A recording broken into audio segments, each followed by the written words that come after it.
My name is Pierre Lumumba, Kenyan and a Pan-Africanist who believes that the continent of Africa can only realize our potential if peace prevails and reigns.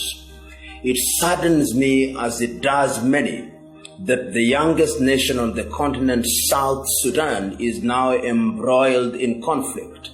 And it is incumbent upon the leaders upon whose shoulders the people have bestowed confidence to ensure that peace prevails.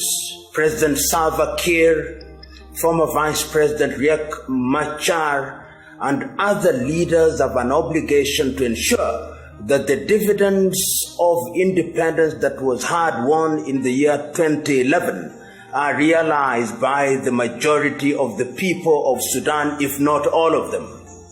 If there is any priority that is a priority of priorities, is that peace must prevail in South Sudan.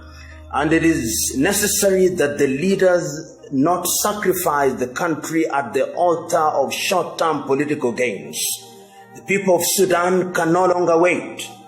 The people of Sudan have suffered over the years, and it is sad and unfair at once for those whom they have trusted to continue to preside over what is essentially in the nature of genocide.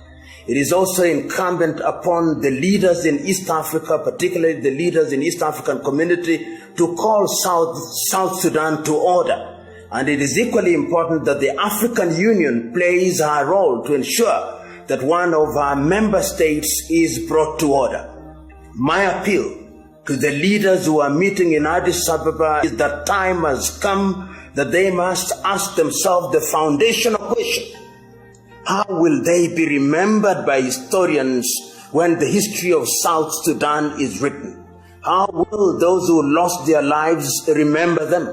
How will the pioneers of the struggle of independence, such as John Garang de Mabior, remember them? The time is now. We can no longer afford the luxury of doing nothing. We can no longer afford the luxury of hiding our heads in the sand. It is important that peace prevails in South Sudan. President Kiir, Dr. Riek Machar, please do South Sudan a favor. Sacrifice your personal ambitions at the altar of the greater good. Allow peace to come to South Sudan.